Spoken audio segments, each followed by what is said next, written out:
This is Proverbs chapter 23, verse 6. It says, eat thou not the bread of him that haveth an evil eye.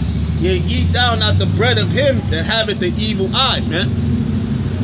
All right? And you got a lot of guys in this truth who still have an evil eye, man. All right? Who still got an evil eye. Okay? All right? It says, neither desire thou his dainty meat. Neither desire thou his dainty meat. Now let's look up the word dainty. All right? Let's look up the word dainty.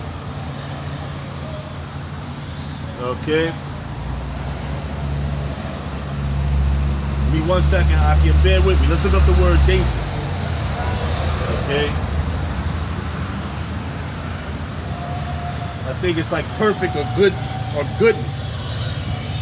Right? So let's look that up real quick.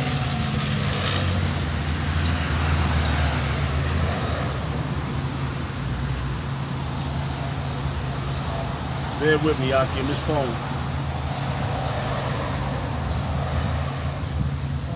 Alright, I got it right here.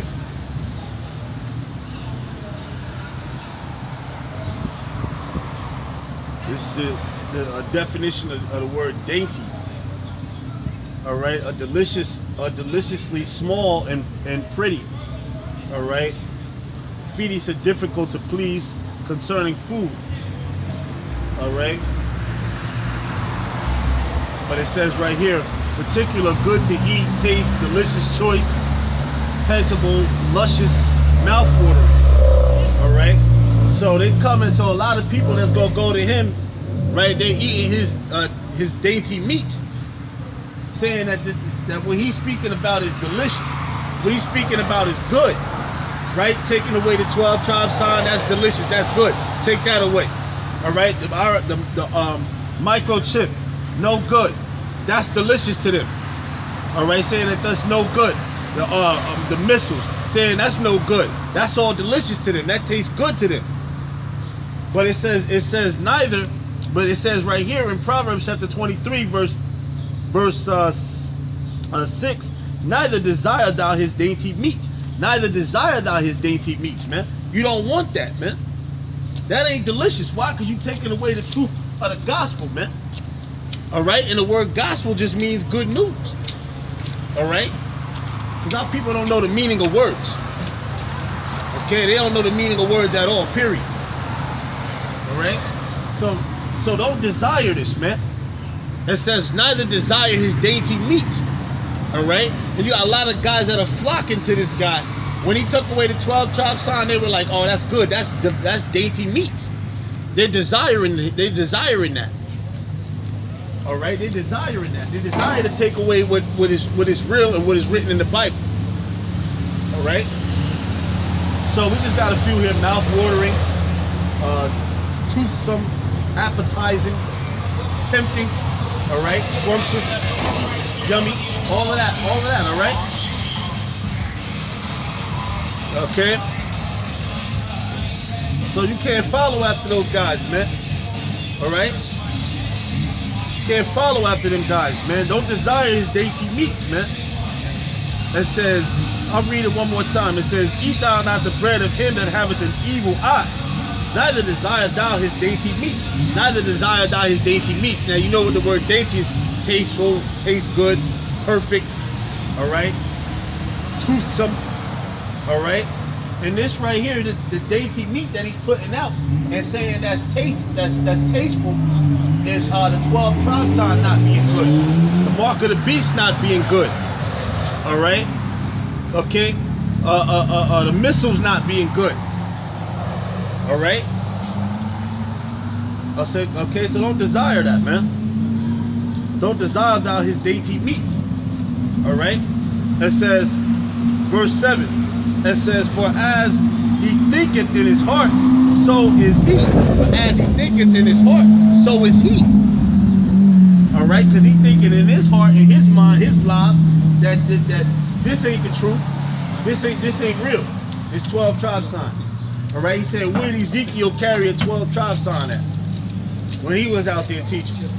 Because he don't understand it. He don't understand that. All right. He once understood it, but now it's not registering with him anymore. All right. It says, for as he thinketh in his heart, so is he. Eat and drink, saith he to thee, but his heart is not with thee. See, but his heart is not with thee. Now the heart is talking about your mind, your lie. That's your heart. All right? It's not your physical organ in your chest. All right? Because you don't think with your chest. You don't think with the heart in your chest. You think with your mind. All right? Okay? So it says, verse 8. It says, the morsel which thou hast eaten shall thou vomit up. The morsel which thou hast eaten shall thou vomit up. And he's vomited up all of this when he has learned. He vomited it all up. All right? He has vomited it all up. That's why he's speaking against the elders and the apostles who brought out the 12 tribe sign, the mark of the beast, the chip, all right? The missiles. Okay, so on and so forth. All right. Okay, he has learned. All right. That says, "And lose thy sweet word, and lose thy sweet word." Patty, how's Timmy? Okay, because this word is sweet. I haven't seen him in a while. All right, this word is sweet. It's good. When you come into it, when you find out you're an Israelite. All right. When you find out BaHaSham, YAHAWASHI is a so-called black man. Him and the Heavenly Father. This is good fun. All right? That's sweet. When you find out the so-called Negroes, Latinos, and Native Americans, you are part of the chosen people. But they don't want to believe it. All right? Okay? It says, verse 9. It says, speak not in the ears of a fool. Yeah, speak not in the ears of a fool, man. And we have a lot of our people who are fools, man. Complete fools. They'll look at me and they'll say, oh, he teaching lies, but we'll look at it, we'll go to the so-called white man for the truth. The Edomites. And what we saying ain't correct. Okay? What we saying ain't correct. That's normal with our people, man. Because they've been indoctrinated with lies. Okay? It says, for he will despise the wisdom of thy words. Yea, for he will despise the wisdom of thy words. And this is the wisdom, Knowing all of this truth is the wisdom. All right? Okay. All right. It says, give me 2 Peter chapter 2, verse 20. 2 Peter chapter 2, verse 20.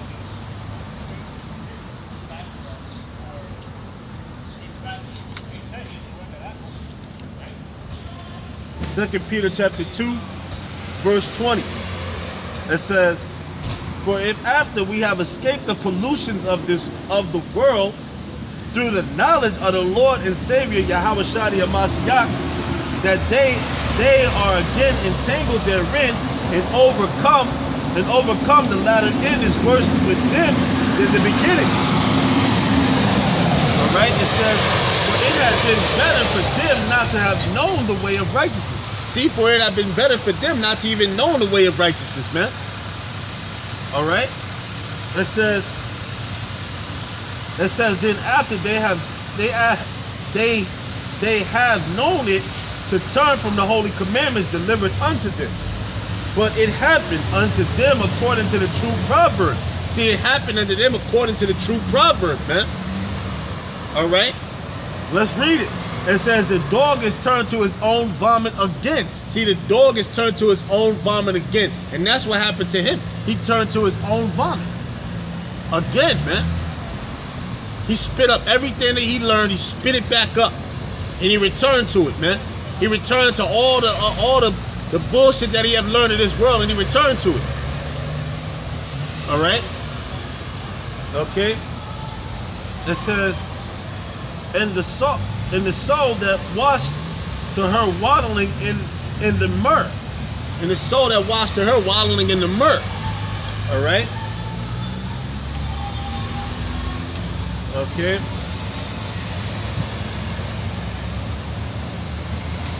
Proverbs chapter 22, verse 17. Proverbs chapter 22, verse 17. It says, Bow down thy ear and hear the words of the wise, and apply thy heart unto knowledge. Bow down thy ear and hear the words of the wise, and apply thy heart unto knowledge. All right, and that's what he has left away from. He has got away from that. All right, he has got away from that. He's prideful. His pride has overtook him, man. All right, his pride has overtook him. Okay, it says.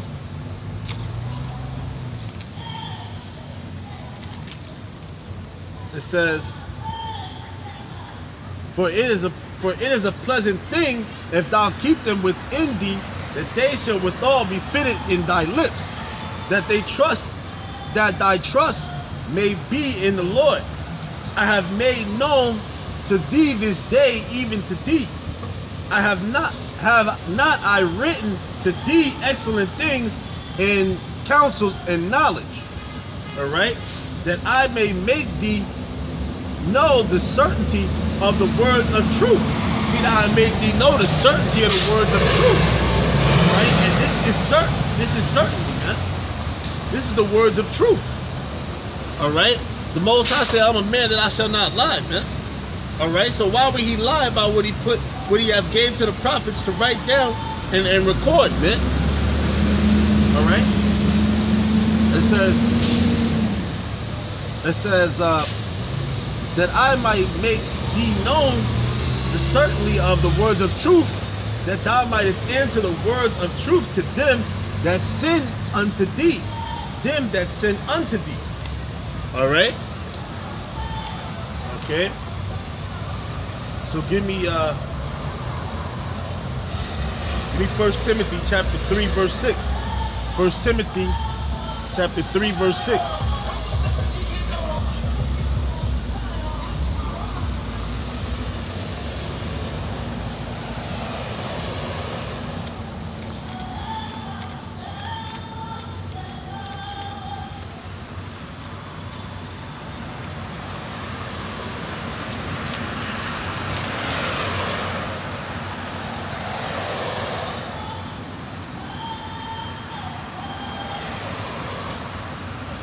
1 Timothy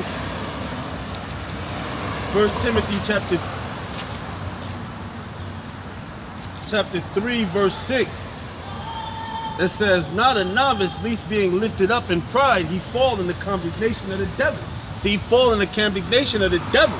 And that's what it is. He became proudful, man. All right, he became very proudful, man. All right, guys start learning, and then their head become real big, man.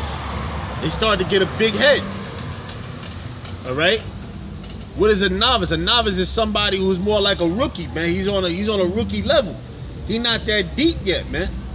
But he's trying to be too deep. All right. And his pride is starting to lift up on him, man. All right. His pride is starting to lift up on him. Okay. It says lifted up with pride, he fall in the condemnation of the devil. See, he fall in the condemnation of the devil, man. All right. So give me 1 Timothy chapter 6 verse 1 through 5. It says, let as many servants as under the yoke count their own masters worthy of all honor. And that's right. Yoke is what? What is the word yoke? It means you're under somebody. All right, right? And the word master is a teacher, like a schooler. All right, somebody who teaches. All right, somebody you learn from. Right? It says worthy of all honor. That's why we give double honors to the apostles and elders of Great Millstone. They've been doing it for so long, man. All right, they've been doing it for so long. They've been teaching this truth for 30 plus years, man. All right. It says that the name of the Most High and his doctrine be not blasphemy. The name of the Most High and his doctrine be not blasphemy. And that's what they're doing. They blaspheming. That's what all these other camps and Nazariah and all of them are doing. They're blaspheming the name of the name of the Most High and his doctrine man. All right. Okay. It says, and that they believe, and that they having